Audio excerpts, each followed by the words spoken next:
It's the Ross Tucker Football Podcast. Oh, yeah, it is. But it's not just any Ross Tucker Football Podcast. It is a Monster Monday and is presented by DraftKings. What a glorious weekend it was. DraftKings, America's #1 sportsbook app, as well as #1 DFS app. And we'll have an awesome conference championship Sunday for both of those things. It's a new week, which means we have a new Spread the Word via social media winner at Ross Tucker NFL, at RossTuckerPod. The easiest contest to win, of which I'm aware of on planet Earth. Just engage, Maverick, like Top Gun. Top Gun 1. Engage. Is there Top Gun 2? I don't know. Anyway, engage. At Ross Tucker NFL, at Ross Tucker Pod. Just a tweet or a reply or a quote tweet or a like or a love on Facebook or Instagram. At Ross Tucker NFL, at Ross Tucker Pod. It's so easy. We'll also have a sponsor confirmation email winner. That's just one of you that takes advantage of one of our sponsors this week. We got a bunch of good ones. We'll do a YouTube shout out. Love the YouTube shout outs. YouTube.com/RossTuckerNFL. Just fun for me to do those for the winners. It's just an easy thing for me that I know people get a lot out of, which I love. Today's patron shout out, Ryan Bruns. I think that's how you say it. Ryan Bruns. Ryan like Ryan Sandberg. Bruns. Love when we get new patrons. Patreon.com/RTmedia. I'm thinking perhaps about a happy hour on Friday night for the Tuckheads that are patron members of the private Slack channel, patreon.com/RTmedia. So keep that in mind as a possibility. By the way, got a couple cool things we're going to get going soon, and we're going to email you guys about them this week. So make sure you're signed up for the email newsletter on the homepage at RossTucker.com. Got a couple cool things to shoot your way and a story to send your way as well. Lot to get to. I mean, a lot to get to. It's big show time. Thanks for listening to the Ross Tucker Football Podcast. Make sure The Big Show. Well, maybe Oh, we'll be Bri. editing that one out today. So, what's that? I said maybe we will be editing that one out today. No, you don't need to edit out. That's funny, dude. Like, you pressed the wrong button. It's 6:02 a.m. Central Time. Somebody has a little case of the Mondays. It's okay, Bri. It makes it better. It makes it more entertaining. People were totally confused. They're thrown off. I was thrown off. Yeah, so like, I don't want to be one of those podcasts that goes back and edits stuff like that. I mean, like, here's the deal. If anybody listening or watching on our YouTube, like, cares about that or is like, oh my gosh, he hit the wrong button and there was 4 seconds where it sounded like the close of the show. Like, they're not our type of peeps anyway. You know what I mean? Those are not our people, Brian. All right. Well, thank you. Thank you to all of the good people who don't care. Yesterday, kind of a big day in the NFL. Now we've got 4 teams left. The divisional round has come and gone, Ross. Your biggest takeaways from not the best weekend of the year, because we've already experienced super wild card weekend of the year, but one of the best weekends of the year. Yeah, and it's interesting. There haven't been as many close games as we were hoping for. There was only one score game over the divisional round weekend at the end where there was truly significant drama late in the game. And I'm not sure that happens if Patrick Mahomes doesn't get hurt. So we haven't had the level of drama perhaps that I was looking for, hoping for, all those things. Here's a couple things I wrote down, Bri, that jumped out to me, okay, as being significant over the divisional round weekend. Number 1, weather as a factor. In particular, it was clearly a factor on Saturday. It was cold in Green Bay. They had the snow flurries. I don't know how much it affected the Rams because I was actually impressed that the Rams kept fighting, kept battling. And Jared Goff made some clutch throws when he had to in that game. They just didn't play well enough defensively. I mean, we'll get to that later. But I think the weather was a factor there. It was absolutely a factor in Buffalo. You know, the game I was at, my last game in the booth this season, as I put out on Twitter at RossTuckerNFL, the wind. I mean, first of all, Justin Tucker doinking 2 field goals. Tyler Bass just missed 2 field goals for the Bills. He's pretty good young kicker. And then there were several balls that were, first of all, it affected multiple punts. We know that. And then there were several balls that were overthrown as a result, Bry. You know, there was Josh Allen overthrew a couple deep receivers. Tyler Huntley had Hollywood Brown behind the defense late in the game for the Ravens and overthrew him. Ravens had multiple chances to score a touchdown late to make it a 1-score game again. So weather is a factor. And I point that out as a takeaway or a theme because Green Bay, Kansas City, Sunday, very, very cold. They're both going to be very, very cold. We'll see if there's any precipitation to speak of. We'll see what it's like, but those are 2 cold places where the weather is absolutely going to be a factor. And then I would say critical mental errors by road teams. I mean, you think about like the Rams and 4th and 1 false start, or Aaron Donald with the silly penalty, unnecessary roughness against Elton Jenkins, just stuff you can't do. The Ravens calling timeouts when you shouldn't have to call a timeout. You know, bad snaps. I mean, just silly errors that will get you beat at this point of the season. Even the Browns. You know, the Browns had some of those disappointing penalties and things like that, that it ended up being the difference in the game. You know, they had some of those drops. It really ended up being the difference in the game, a game that was very winnable for the Browns. Who would have thought the only game with a double-digit spread was the only game that ended up being a 1-score game? But critical mental errors, I mean, I guess some home teams did too, but it was more noticeable to me with the road teams. You know, the one, we can get to the specifics, but that end zone rule with Rashard Higgins, end of the first half for the Browns, that's one of those critical mental errors. I know he's just being aggressive. I know he's trying to score a touchdown, but Kevin Stefanski, his head coach, even said, Bry, we tell them not to do that. That should have been first and goal. You're not. Steve Fezzik talks about it on the Even Money podcast. You don't do that unless it's 4th down, maybe 3rd down. But you don't do it in a situation like that. The flip side of that, Bry, is I remain frustrated that not everything is reviewable. Daniel Sorensen had a clear leading with the crown of his helmet hit that they should be able to review that. You know, that should have been, maybe that's one of the 2 challenges Kevin Stefanski has to use. I don't know. But I don't like the end zone rule. But it is the rule right now. That doesn't like forgive Rashard Higgins. That's a mental error by Higgins because that is the rule, even though I don't like it. The thing I really get frustrated about is not having everything be reviewable. Let's correct an obvious issue like that. Coaches still only have 2 challenges. They're going to have to be very careful about when they use them. Certainly, the Patrick Mahomes and Lamar Jackson injuries were big takeaways.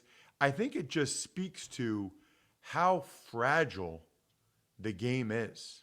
Like how fragile professional football, any sport, I guess, but in particular professional football is, where it's like, as soon as Lamar Jackson, like it went from being, it looks like the Ravens are going to tie this game, to a pick six, Lamar hits his head at 17-3, and you feel like they have no hope. He went right into the locker room after that. And then Mahomes, and I tweeted this at RossTuckerNFL, I would imagine Mahomes plays next Sunday. I have no idea, right? But I'll just say there's millions of people that saw him get up woozy. And as a result, there are going to be people that don't think he should play next week. Right or wrong. I'm not making a judgment. I'm not a doctor. I'm not evaluating him. I'm not going through the protocol. I'm just saying there's going to be a bunch of casual fans, or not even casual fans, there's going to be a bunch of fans, members of the media, that are going to say, that guy was woozy. He should not be able to play football the next week. And then, obviously, my guy, Chad Henne from Wyomissing, Pennsylvania, who went to Wilson West Lawn. He's been on the show multiple times, coming in, having those two huge plays. I mean, he actually made more plays than that. They had the 3rd and 4 earlier where he threw the check down to Damian Williams. He had the other drive where he got him down close to field goal range. He had a bad interception. I don't know what happened there. But Chad made a bunch of plays, including that scramble, which was incredible. And then 4th and inches, Andy Reid goes for it. Very, very cool. I think I've told these stories before. When Chad Henne came on the show, I pretty much have him on once a year or whatever on the show. I think I've told these stories before. I'm going to share them again, though, Bri, since he's in the news. Number one, when he was in maybe 7th or 8th grade, both these stories are from when he was in 7th or 8th grade, right? I used to work out. I was in college. I used to work out with his dad. I believe his dad worked at the hospital, and you got to work out complimentary membership at our weight room, the Wyomissing High School weight room. And his dad's a big dude, big, strong dude.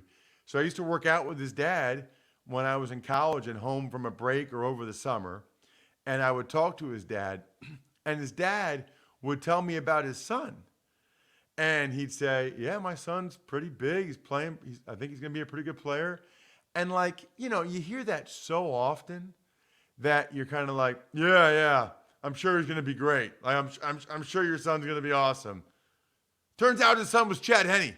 Started first game in 9th grade for one of the top 10 programs in the state of Pennsylvania, Wilson West Lawn High School. Then he starts the first game for Michigan as a true freshman. Unbelievable. Goes on to obviously start all 4 years at Michigan, and I think it's like his 13th year in the NFL. But it's just funny because I totally doubted his dad. The second story I heard from my cousin Mark Elliott, who went to Wilson and played with Chad Henne, that in 8th grade, Chad Henne was a fullback linebacker in 8th grade. And they were playing for the junior high at the varsity field. They did a fullback option pass with Henne. He stopped, threw the ball like 50, 60 yards in the air as an 8th grader playing fullback. And the head coach for Wilson at the time, as the story goes, Jim Cantafio, said, "Who the heck is that?"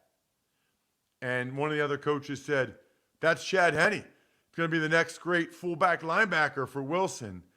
And Cantafio said, "The hell he is. That's our quarterback." And he ended up starting the next year in 9th grade. It's a big powerhouse high school. He's at the junior high in 9th grade starting for the high school football team. So just two funny stories I remember hearing about Henne over the years. And obviously we've kept in touch and talk. And I think, like I said, he comes on about once a year. We didn't have him on this summer. Maybe I can get him on over the next couple of weeks. We'll see what happens. I don't like to bother guys like that, especially if he might be playing next Sunday against the Bills. I don't want to be one of the 50 text messages he got yesterday. Probably got even more than that. I don't need to be that guy. Then the last thing, Bri, would just be Drew Brees retiring. And, dude, hits me right away like a ton of bricks. Just see, he's my age. We came out the same year, 2001. Seeing him on the sideline, on the bench, seeing the pictures of him and his family on the field after the game, Um, you know, not happy to see him go out like that with those interceptions, and it's a bummer, that part of it. But even more so than just kind of how that last game ended, I've got a lot of respect for that guy. And seeing him and knowing that it's probably his last time playing brings back all those emotions for me. And here I am, 7:15 a.m. Eastern, and my eyes fill up immediately. It's hard to describe how much you can love something like that and miss it. And much different than what I tweeted last night, it's not the beer talking right now. I had a couple beers last night. It's not that right now at all. Congratulations, Drew, on an unbelievable career. Speaking of unbelievable, right now, new users can bet $1 on McGregor to win by knockout in the first round. And if he does, you'll be cashing in $257. Bet a little, win a lot. It's that simple. So you can bet on the UFC and Conor McGregor, or you can go ahead and bet on Conference Championship Sunday if you want. We also have, of course, DFS, the Sunday slate at DraftKings. Either way, download the top-rated DraftKings Sportsbook app now and use promo code ROSS when you sign up to turn $1 into $257 if McGregor wins by first-round knockout. Place your bet and watch the fists fly this weekend. That's code ROSS for new players to get $257 if McGregor wins by first-round knockout. Limited time, only at DraftKings Sportsbook. Must be 21 or older, New Jersey or PA only. Restrictions apply. See DraftKings.com/sportsbook for details. Gambling problem? Call 1-800-GAMBLER. Tuck's Takes. All right, start with the Rams-Packers game, and Aaron Rodgers finally gets to play in the NFC Championship game at Lambeau for the first time in his career. On Saturday, he threw for 2 touchdowns, and he also ran for a score. Packers over the Rams, 32-18. I could not believe that stat when I heard that. I didn't realize that was the case. I didn't realize he had never been in a home conference championship game. That's weird, really weird. Because it feels like they've been the number 1 seed several times. It feels like they played a bunch of home playoff games. But I guess that's how it's worked out. So, look, no Cooper Kupp really hurt the Rams. Frankly, I think I was wrong on that one. I was surprised. I thought he would play based on my experience with bursitis. And I think Dr. Chow thought he would play as well. So I don't know. I'm not sure what happened there. But no Cooper Kupp hurt. Story of the game was really the Rams' defense inability to slow down the Packers. I mean, the Packers just march on their first drive. They get Rams with 12 guys on the field, had to settle for a field goal after Rodgers actually missed a touchdown throw high on second down. Then the Rams moved the ball. I thought Jared Goff did some really positive things. I'll give him some credit. You got that thumb injury. It's freezing cold there. I give Goff showed me something in that game. But then the Rams jump off sides. I mentioned it, 4th and 1, had to settle for a field goal. Goff was throwing well. One of the things that really hurt the Rams in this game, Aaron Donald was not Aaron Donald. And while I might have been wrong on Cooper Kupp, I thought he'd play, I was right on Donald that I thought that torn rib cartilage would negatively affect him, would affect his production, and it absolutely did. I mean, it absolutely did. There's no doubt about it. And, Elton Jenkins was doing such a good job for the Packers. Donald got that selfish penalty. Next thing you know, Devontae Adams touchdown. Then the Rams responded with a 2-minute drill. Another time, then the Packers went down the field. That time, Rodgers had that pump fake, ran in for a touchdown, but then they missed the extra point. 3 drives, 9+ play scores for Green Bay in the first half. Before then, the Rams have that 2-minute drill, touchdown, first runs, then several Goff throws. I give a lot of credit to Jared Goff on that drive and to Sean McVay for sticking with the run. early on that drive. That was a good response to make it. I think it was 16-10 then. But then how about the end of the first half, Bri? The Rams dropped 2 end zone interceptions. They just dropped them. And so Green Bay was able to get a field goal to make it 19-10. Aaron Jones had a big run to start the second half, led to another Jones touchdown. Seemed like the game was over at that point then. 25-10 after the 2-point conversion was no good. But the Rams kept leaning on Cam Akers, touchdown run. Then they did that hook and ladder for a 2-point. And you're like, all right, 25-18, 7-point game. All right, Rams. And then Aaron Rodgers had that play-action pass, the bomb to Allen Lazard for the touchdown that kind of sealed it. 32-18 was the final. But I will say this. Rodgers was awesome. Rams defense wasn't good enough. I thought the Rams offense actually, I know they only scored 18 points, but they kind of showed me a little something. Tuck's Takes. Taron Johnson, 101-yard pick six, helped the Buffalo Bills to a 17-3 win over the Baltimore Ravens, and they will play the Chiefs this Sunday. So the first thing I want to talk about, Bri, is some of the Bills fans. I feel like I didn't want to try to tweet back at people. I'd rather just say it here. I had several Bills fans after the game say, "You picked against us. You picked against us, man."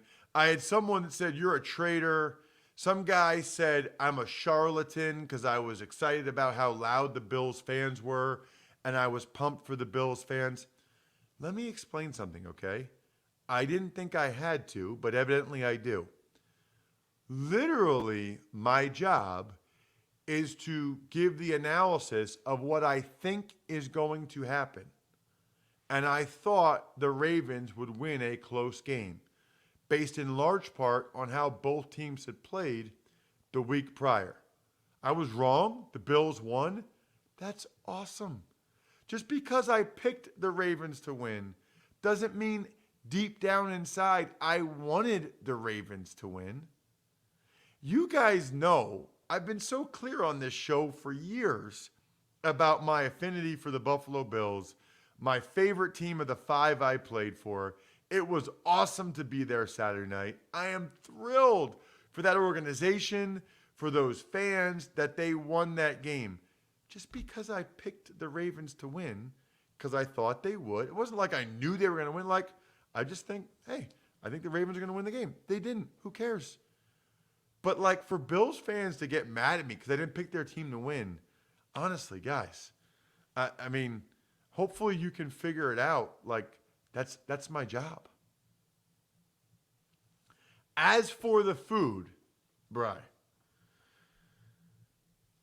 the options were a ham and Swiss boxed lunch or a turkey and cheddar boxed lunch. I went with turkey and cheddar. It did have a nice chocolate chip cookie in there that Tom McCarthy could attest. Actually, it was the most cookie dough-like tasting cookie I've ever had. So that's that.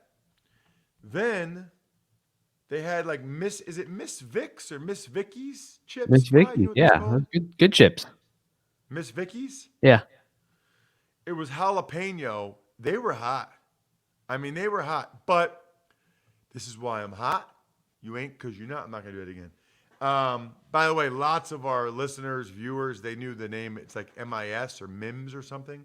Anyway, it came with an orange peel. I don't really understand. Not orange peel, like an orange. I continue to believe that an orange is the single worst piece of fruit to put in a box lunch. Who wants to get their fingernail and dig it in to peel it off and then have the orange juices all over your hands? What are we doing? Put a pear in, or an apple, or a banana. I mean, I don't get it. I just don't get it. I went turkey and cheddar. It was fine. They had some type of Dijon mustard, I guess. I kind of dipped the sandwich in. But I knew I knew what I was getting into. So I had a chicken panini sandwich at Tim Hortons driving in. because I wanted to make sure I had a nice base. Then I had this sandwich, but I also had brought a salad from Panera for halftime because I didn't want to be starving on the way home because I knew that sandwich, because I got there like at 4:30 to watch the Packers game. Anyway, I'll give it a B. I'll give it a B. In the COVID era, I'll give it a B. As for the game, I mean, the Ravens start off with a 12-play drive, 52 yards. They're running the ball. It looked like they were going to run the ball all over the Bills all night, the way they were running the ball. But then Tucker doinked the field goal. I mentioned the wind was a big factor. Ravens using timeouts they shouldn't have. Lamar Jackson then takes a sack, to knock him out of field goal range. J.K. Dobbins had a critical drop. They would have gotten a first down. Matabike, now I know Josh Allen might have sold it a little bit, but Matabike pushed Josh Allen so unnecessarily for the unnecessary roughness penalty. Sam Cook had a bad punt. It just, the Ravens had their chances. Really, the game came down to the one play. The pick six was the play of the game. Otherwise, it was a very even game. But forget even it being an even game other than the Lamar pick six. Just those mistakes by the Ravens. I just listed, you can't take that sack. You can't have that drop. You can't have that penalty. You can't have the bad punt. Meanwhile, for the Bills, they only got a field goal after Gabriel Davis dropped. I thought he should have had a touchdown catch from Josh Allen after that shanked punt by Sam Cook. Josh Allen was missing receivers by throwing it too hard. Then Bass missed the field goal. Then my brother from another mother, Justin Tucker, missed another field goal. End of the 2-minute drill, the Ravens finally get a field goal, which made it 3-3 at halftime. They had a nice 2-minute drill there. The first two drives of the third quarter were the drives of the game. It was a nice mix and match by the Bills of Singletary. Stephon Diggs led to that Bills touchdown. Then Ravens get a long drive. They're moving the ball. Looks like they're about to tie it up. Really what happened there, Bri, was Lamar Jackson missed on that second down throw. He had a wide open Hollywood Brown. Lamar missed a couple throws you can't, and maybe he couldn't step into it. Maybe there was some pressure. It doesn't matter. He needed to make those throws. Then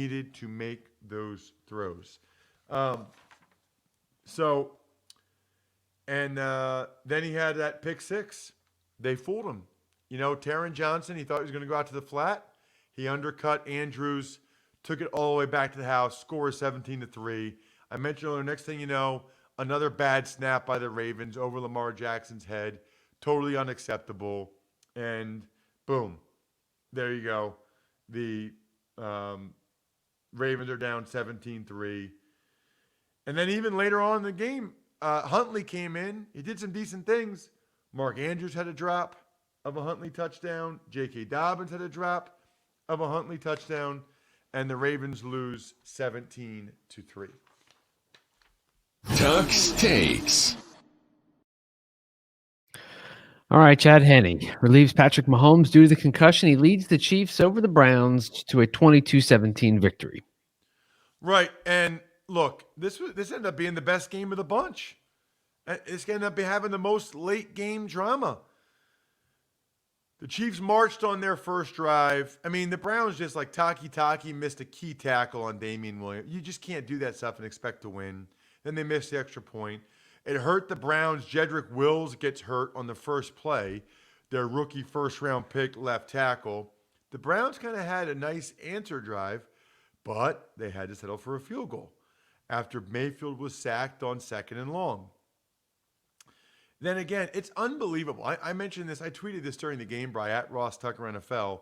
The Browns get the Chiefs into 2nd and 19. But then Kelsey dusts Denzel Ward. They end up getting a big play. Then they dust Denzel Ward for a touchdown, 13-3. It is uncanny with Mahomes how 2nd and 19 doesn't matter. They still get it. I thought there was a bad holding call on Wyatt Teller. I didn't like it. We were always taught if a guy throws a uppercut like a rip move, that you can push him in the back and fold him like that, like Wyatt Teller did. That wasn't a hold. Very disappointing. Chubb had the drops. That stopped the Browns offense. Mahomes was limping. And really, I thought the play of the game was Higgins going in for that touchdown, end of the first half. Sorensen leads with his helmet. They end up getting nothing. And then the Chiefs come back the other way and get that field goal at the end of the first half. So then it's 16-3 at halftime. That ended up being huge. That end of the first half field goal for the Chiefs is huge, because then the Browns could have just gone for a field goal late. Baker then telegraphed an interception to Tyrann Mathieu, but Butker, who missed extra point, hit the upright. A lot of that going on.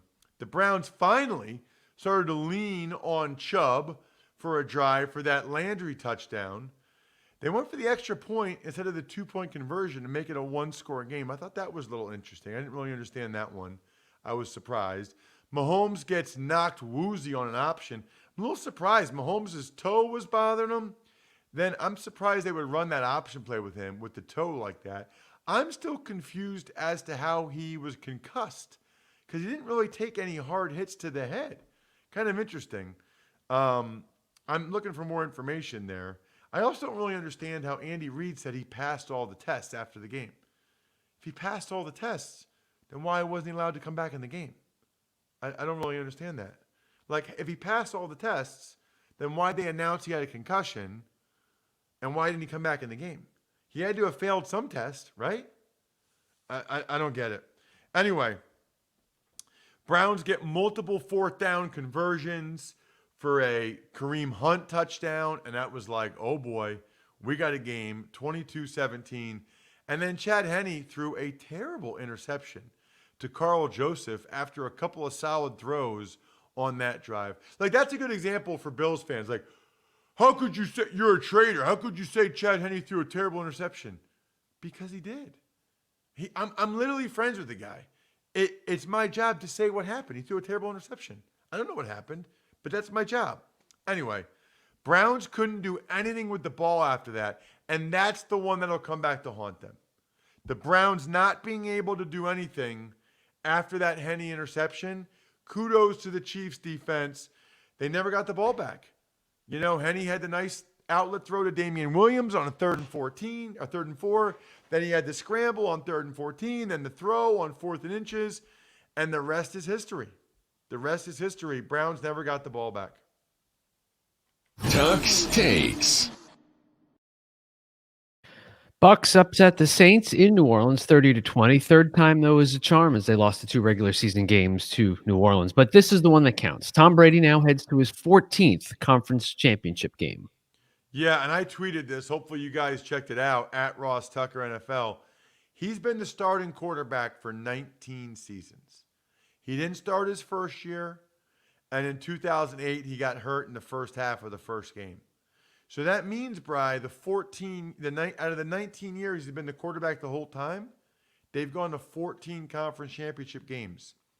That's 73.6%. Round up to 74%.